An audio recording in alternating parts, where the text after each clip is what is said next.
On June 13, 1800, France stood on the edge of collapse.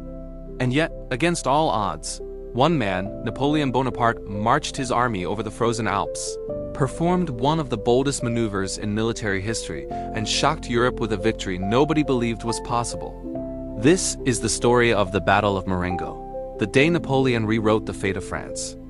Europe before the storm, 0:45 to 2:30.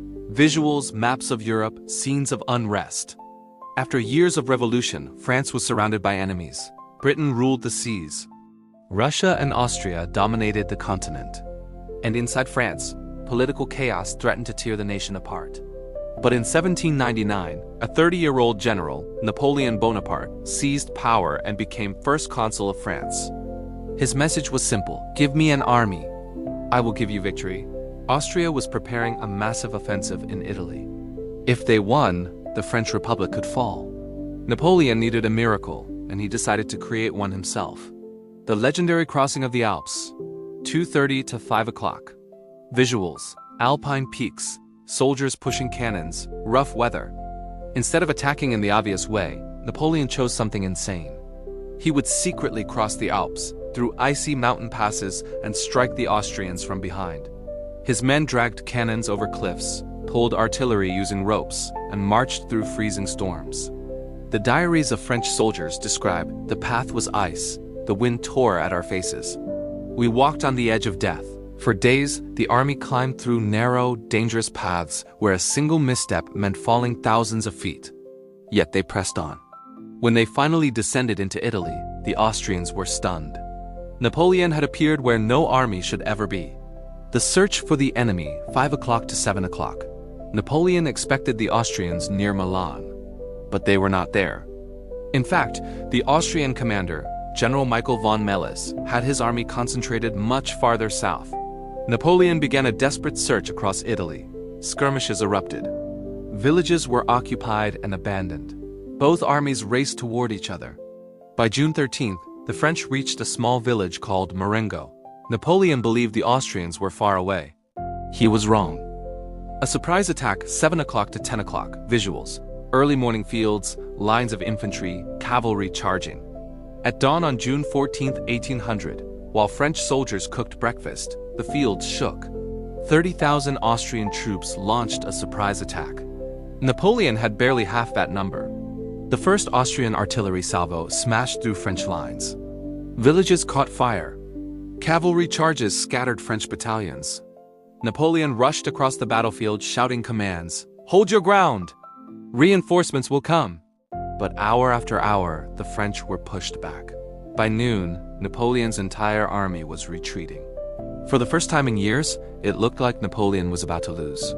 The crisis at Marengo, 10 o'clock to 13 o'clock. Visuals, French retreat, wounded soldiers. The situation was catastrophic. The French center broke. The left wing collapsed. Napoleon himself was nearly captured as bullets tore through the fields around him. Austrian commander Melas believed the battle was already won. He sent a message to Vienna announcing his victory, but he made one mistake, a mistake Napoleon would use to make history. The arrival of Desaix, 13 o'clock to 15 o'clock. Visuals, a fresh division marching toward the battlefield. At around 3 p.m., dust appeared on the horizon. It was General Louis Desaix, one of Napoleon's most brilliant officers, arriving with fresh reinforcements. Riding up to Napoleon, he said, "The battle is lost, but there is time to win another." With just 7,000 fresh soldiers, Napoleon launched a counterattack. The exhausted Austrians, who thought the fighting was over, were completely unprepared. The counterattack, 15 o'clock to 17 o'clock. Visuals, French columns advancing, Austrian shock. Napoleon reformed his troops into tight, powerful columns. French artillery blasted the Austrian center. Then Desaix led the charge. Moments later, a bullet struck Desaix in the chest. He fell from his horse and died instantly. But his men pushed on. Inspired by Desaix's sacrifice, the French surged forward with unstoppable force.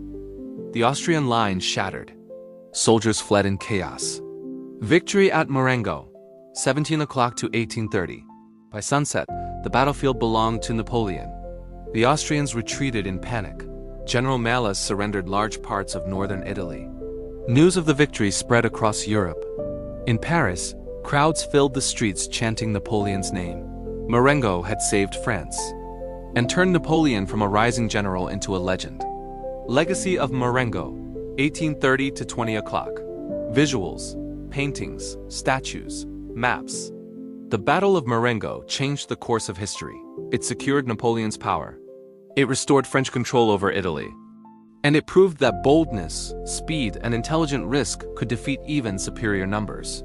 Years later, Napoleon said, "My life began at Marengo. And for Europe, the world, and the future of France, that day marked the rise of an empire." Thank you for watching this documentary. If you enjoyed this historical journey, don't forget to like, subscribe, and explore more untold stories of the past.